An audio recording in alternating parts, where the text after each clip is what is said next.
Rotarian Dr. K. Srinivasan met and congratulated Rotary International President Dr. Bharat Pandya. கேள்வி செஞ்சி தொகுதி செஞ்சி பேரூராட்சியில் அமைந்துள்ள அரசு மகப்பேறு மருத்துவமனைக்கு போதிய நவீன உபகரணங்களை விரைந்து வழங்க அரசு முன்வருமா? ஆமெனில் எப்பொழுது?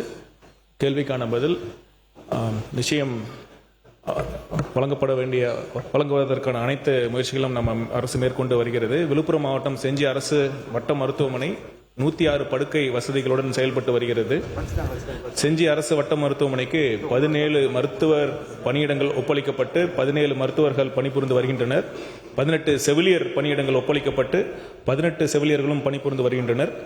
இம்மருத்துவமனையை வலுப்படுத்தும் வகையில் ரூபாய் 5 கோடி செலவில் கூடுதல் கட்டிடம் மற்றும் 75 லட்சம் செலவில் Boyle's apparatus, CTG machine, defibrillator, ECG machine, foetal Doppler, mobile X ray, multipara monitor போன்ற மருத்துவ உபகரணங்களை வழங்குவதற்கு நிதி ஒப்பளிக்கப்பட்டு மருத்துவ சேவை கழகத்தின் மூலமாக கொள்முதல் செய்யப்பட்டு வருகிறது என்பதை நான் மகிழ்ச்சியுடன் தெரிவித்துக் கொள்கிறேன்.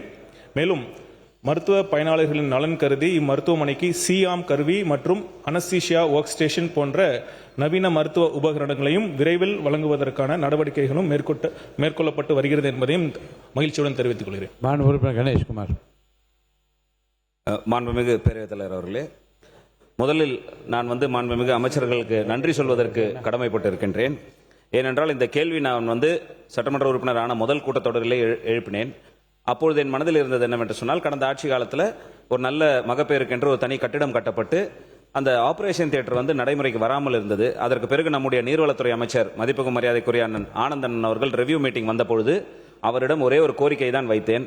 கோரிக்கை வைத்த மறுநொடியே அங்கே இருக்கக்கூடிய டிஎம் எல்லாரும் அனைவருக்கும் கூப்பிட்டு சொன்னதனுடைய விரைவில் ஒரு 10 நாளைக்கு முன்பாக அந்த ஆபரேஷன் தியேட்டர் முழு பயன்பாட்டிற்கு கொண்டு வரப்பட்டு சிசேரியன் எல்லாம் இன்னைக்கு மிக சிறப்பாக செஞ்சி மருத்துவமனையில் நடைபெற்று இருப்பதற்காக மாண்புமிகு நீர்வளத்துறை அமைச்சருக்கும் நம்முடைய சுகாதாரத்துறை அமைச்சருக்கும் முதலில் நன்றி கடனோட நன்றி தெரிவித்துக் கொண்டு, மாண்புமிகு அமைச்சர் அவர்கள் சொன்னது போல செஞ்சி மருத்துவமனை என்பது தேசிய நெடுஞ்சாலையில் அமைந்திருக்கக்கூடிய மருத்துவமனை. அதிகமான ஆக்சிடென்ட்ஸ் நடக்கக்கூடிய இடம்.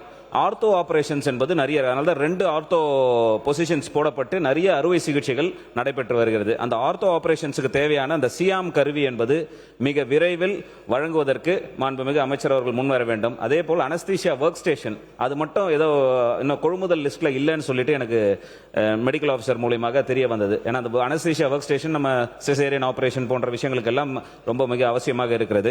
அதையும் வழங்க வேண்டும் என்று கேட்டு, கூடுதலாக கட்டிடம், ஒரு கட்டிடம் 100 படுக்கைகள் கொண்ட கட்டிடம் அங்க வேணும். ஏன்னா இருக்கிறதுனால ஆல்ரெடி இருக்கிற ஒரு பழைய கட்டிடம் மாண்புமிகு பொதுப்பணித்துறை அமைச்சர் சொன்ன மாதிரி பொதுப்பணித்துறை அதிகாரிகள் ஆய்வு செய்து சீல் வச்சுட்டாங்க. அது இதுக்கப்புறம் பயன்படுத்தக்கூடாது, யாரும் உள்ள நுழையக்கூடாது, இடிந்து விழக்கூடிய சூழ்நிலையில் இருக்குன்னு சீல் வச்சுட்டாங்க. அதற்கு பக்கத்திலேயே இடம் இருக்கிறது. அடுக்குமாடி ஒரு 100 படுக்கைகள் கொண்ட 2 அடுக்கு கொண்ட ஒரு கட்டிடத்தை வழங்கி அதில் சிடி ஸ்கேன் வசதியை ஏற்படுத்தி தருவதற்கு மாண்புமிகு அமைச்சர் அவர்கள் முன்வர வேண்டும் என்று வருவாரா என்பதை அறிய விரும்புகிறேன். மாண்புமிகு மக்கள் நல்வாழ்வுத்துறை அமைச்சர். மாண்புமிகு பேரவைத் தலைவர் அவர்களே, மாண்புமிகு உறுப்பினர் கேட்பதற்கு முன்னாலேயே நம்ம சொன்னோம், சியாம் அந்த கருவியும் அனஸ்தீசியா ஒர்க் ஸ்டேஷனும் வழங்குவதற்கான முயற்சிகள் நம்ம ஏற்கனவே எடுத்துட்டு இருந்துட்டு இருக்கோம். கூடிய விரைவில் அது நமக்கான அதற்கு கிடைக்கும் என்பதை நான் சொல்லிக்கொள்ள விரும்புகிறேன். அப்புறம் கூடுதல் கட்டடம் கேட்டாங்க. ஏற்கனவே செஞ்சு அந்த வட்ட மருத்துவமனையில் 106 படுக்கை வசதி இருக்கு. அதோடைய பெட் ஆக்குபன்சி ரேஷியோ பார்த்தீங்கன்னா 82 விழுக்காடு தான் இருக்கு. கண்டிப்பா தேவையை நம்ம ஆய்வு செஞ்சு படிப்படியாக நம்ம அந்த மருத்துவமனை உட்கட்டமைப்பை மேம்படுத்தக்கூடிய வசதி ஏற்பாடுகள் நம்ம செய்வோம் என்பதை தெரிவித்துக் கொள்கிறேன். மாண்புமிகு கணேஷ்குமார். மாண்புமிகு பேரவைத் தலைவர்களே, அது ஆக்குபன்சி ரேட்ன்றதை பொறுத்த வரைக்கும் நமக்கு இங்கே போதுவான இல்லாதனால முண்டியம்பாக்கம் ஹாஸ்பிட்டலுக்கு ரெஃபரல் ரேட் கொஞ்சம் நிறைய இருக்கு. நம்ம கிட்ட இங்கே பொசிஷன்ஸ் இருக்கு. எனவே கூடுதல் கட்டடம் என்பது ரொம்ப அவசியம். ஏன்னா 2011 நான் சட்டமன்ற உறுப்பினராக இருக்கும்போது கட்டப்பட்டது தான் கடைசி பில்டிங். அதுக்கப்புறம் மகப்பேறுக்கு என்று கட்டினாங்களே தவிர ஜெனரல் ஹாஸ்பிட்டலுக்கு கூடுதல் கட்டிடம் நம்ம கட்டலை. நான் என் சட்டமன்ற உறுப்பினர் மேம்பாட்டு நிதியில் கட்டப்பட்ட நிதி தான் ஜெனரல் ஹாஸ்பிட்டலுக்கு இருக்கக்கூடிய கடைசி இது. மேலும் கூடுதலாக அந்த மருந்து ஆளுநர்கள் போஸ்டிங் என்பது 2 போஸ்டிங்ல ஒன்று டெபுடேஷன்லேயே இருக்கிறதுனால அங்கே வரமாட்டாங்க. அதில் ஒரு போஸ்டிங் இருக்கிறது அவரால் உண்மையிலேயே அவரால் பணி செய்ய முடியவில்லை. அதை நிரந்தர பணியாக 2 போஸ்டிங்கும் செய்து தர வேண்டும் என்பதை கேட்டுக்கொண்டு 100 சப்சென்டர்ஸ் இந்த ஆண்டில் வந்து வழங்கப்படும் என்று அறிவிப்பில் கொடுத்தீங்க. என் தொகுதியில் கிட்டத்தட்ட எந்த இடத்துலையுமே சப்சென்டர்ஸ்க்கு பில்டிங் இல்லை. ஏன்னா போன கடந்த ஆட்சி காலத்தில் இடிச்சிட்டாங்க. எல்லாம் வந்து அங்கங்கே வாடகை இடத்துலையும் பஞ்சாயத்து இடத்துலையும் வச்சு பார்த்துக்கிட்டு இருக்கிறாங்க. அந்த சப்சென்டர்ஸுக்கு கூடுதலாக பில்டிங் கட்டி தருவதற்கு அமைச்சர் அவர்கள் முன்வர வேண்டும் என்று கேட்டு அமர்கிறேன். மாண்பு மக்கள் நல்வாழ்வுத்துறை அமைச்சர் அவர்கள். மன்மு பேரவைத் தலைவர் அவர்களே, மன்மு உறுப்பினர் குறிப்பிட்டதை அங்கே ஏற்கனவே 106 படுக்கை வசதிகள் கொண்ட மருத்துவமனை இருக்கு. பெட் ஆக்குபன்சி பார்த்தீங்கன்னா 82, நான் ஏற்கனவே சொன்ன மாதிரி இல்ல அதான் 82 விழுக்காடு தான் இப்போடைய பயன்பாட்டில் இருக்கு. நம்ம தேவையை கண்டிப்பாக கருத்தில் கொண்டு அது ஆய்வு மேற்கொள்ளப்பட்டு தேவை ஏற்பட்டால் கண்டிப்பாக படிப்படியாக உயர்த்தப்படும் என்பதை நான் சொல்லிக்கொள்ள விரும்புகிறேன். மருந்தாளர்கள் பற்றி கேட்டீங்க. இப்போ இந்த நம்ம பட்ஜெட் அறிவிப்பிலே நம்ம சொல்லியிருக்கோம், கூடுதல் மருந்தாளர்கள் பணி ஆணையை நம்ம கொடுக்க போகிறோம். கண்டிப்பாக அதை பூர்த்தியும் செய்ய போகிறோம். சப் சென்டர் சொல்லியிருக்கீங்க, நம்ம 100 சப் சென்டர் நம்ம கட்ட போகிறோம். அது கண்டிப்பாக செஞ்சி தொகுதியிலும் நம்ம ஏற்படுத்தி தர நம்ம முயற்சி எடுப்போம். நன்றி. உறுப்பினர் விஜயகுமார், கும்மிடிப்பூண்டி தொகுதி. மாண்புமிகு பேரவைத் தலைவர்களுக்கு, கும்மிடிப்பூண்டி தொகுதியில் தொழிற்சாலைகள் நிறைந்த பகுதி என்பதால் அங்கு காற்று மாசுபாடு அடைந்து சிறுநீர் பாதிப்பு மற்றும் கேன்சர் அதிகமான நோயாளிகள் இருப்பதால் அங்கே உள்ள அரசு மருத்துவமனைகள் போதிய வசதி இல்லாமல் இருப்பதால் எங்களுக்கு சிறுநீர் பாதிக்கப்பட்ட மக்களுக்கு டயாலிசிஸ் செய்வதற்கு 2 மிஷின்கள் மட்டும் உள்ளது. அதனை உயர்த்தி ஒரு 6 மிஷின்களாக அளிக்கும்படி பேரவைத் தலைவர்களுக்கு இதன் மூலம் கேட்டுக்கொள்கிறோம். மற்றும் கேன்சர் பேஷண்ட் அதிகமாக உள்ளதால் அங்கே போதிய மருத்துவர்கள் இல்லை. அவர்களை உயர்த்தி சுமார் 100 படுக்கறைகள் உள்ள மருத்துவமனையாக உயர்த்தி தருமாறு இதன் மூலம் கேட்டுக்கொள்கிறேன். நன்றி. மக்கள் நல்வாழ்வுத்துறை அமைச்சர். மன்மு பேரவைத் தலைவர் அவர்களே, மன்மு உறுப்பினர் அவர்களுடைய கோரிக்கையை நாம் ஆய்வு செய்து கண்டிப்பாக டயாலிசிஸ் அந்த கருவிகள் தேவைப்பட்டால் கண்டிப்பாக கூடுதலாக கொடுக்கப்படும் என்பதை நான் தெரிவித்துக் கொள்கிறேன். நன்றி. மாண்பு உறுப்பினர் டாக்டர் லட்சுமணன். மாண்புமிகு பேரவைத் தலைவர் அவர்களே, தமிழகத்தில் விரைந்து பரவி வரும் H1N1 காய்ச்சலை கட்டுப்படுத்த முதியவர்கள் மற்றும் கர்ப்பிணி பெண்களுக்காவது தடுப்பூசி போடும் திட்டம் அரசிடம் உள்ளதா என்பதை தங்கள் வாயிலாக அறிய விரும்புகிறேன். மக்கள் நல்வாழ்வுத்துறை அமைச்சர். மன்மு பேரவைத் தலைவர் அவர்களே, H1N1 அந்த பன்றி காய்ச்சல் என்று சொல்லப்படுகிற ஃப்ளூ என்று சொல்லப்படுகிற அந்த காய்ச்சல் கட்டுப்பாட்டில் தான் இருக்கு. மக்கள் அச்சப்பட தேவையில்லை.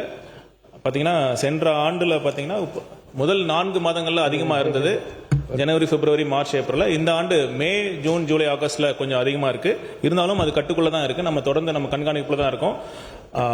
அதாவது நீங்க மனு உறுப்பினர் சொன்னது போல முதியவர்கள் மற்றும் கர்ப்பிணிகள் அவங்கள தான் அதிகமாக பாதிக்கக்கூடிய அந்த நோய் இருக்கு. அதை ஆய்வு செஞ்சு தேவைப்பட்டால் கண்டிப்பாக அதை தடுப்பூசி போடுவதற்கான பணிகளை நாம் மேற்கொள்ளும். மாண்பு உறுப்பினர் ஜெகநாத் மிஸ்ரா அவர்கள்.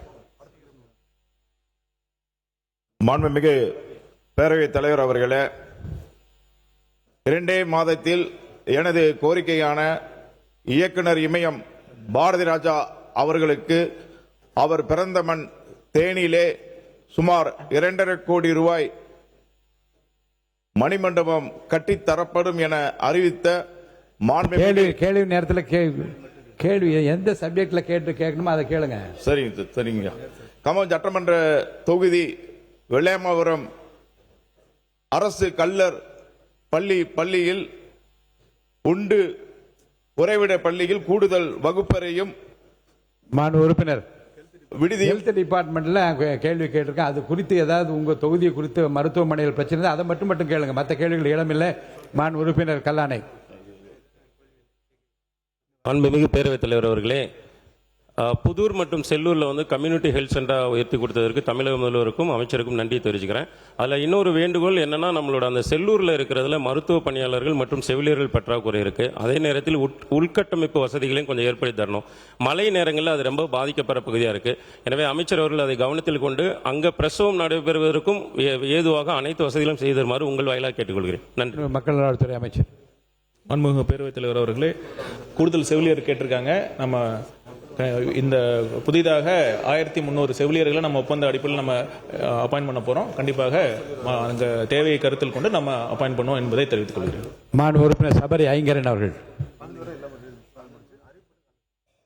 மாண்புமிகு பேரவைத் தலைவர் அவர்களே, தேனி மாவட்ட மருத்துவக் கல்லூரி போதிய இடவசதி குறைவாக இருக்கிறது. அதையும் மற்றும் செவிலியர்கள் மருத்துவர்கள் குறைபாடு இருக்கிறது. அதனால கொஞ்சம் அதை கவனமாக பார்த்து மக்களுக்கு பயன்பெறும் வகையில் இருக்க வேண்டும் என்று தாழ்மையுடன் கேட்டுக்கொள்கிறேன். மாண்புமிகு மக்கள் நலத்துறை அமைச்சர்.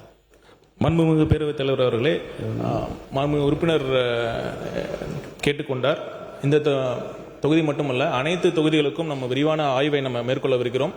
கண்டிப்பாக நம்ம இந்த பட்ஜெட் கூட்டத்தொடர் முடிந்த பிறகு அனைத்து மாவட்டங்களும் நம்ம ஒரு டூர் ப்ரோக்ராம் பிளான் பண்ணி அனைத்து மாவட்டங்களில் உள்ள அனைத்து மருத்துவமனைகளும் என்னென்ன தேவை என்பதை ஆராய்ந்து அதற்கான எங்கெங்கெல்லாம் தேவை இருக்கோ அதற்கான உரிய நடவடிக்கை நம்ம மேற்கொள்வோம் என்பதை நான் சொல்லுவேன். Rotarian Dr. K. Srinivasan met and congratulated Rotary International President Dr. Bharat Pandya.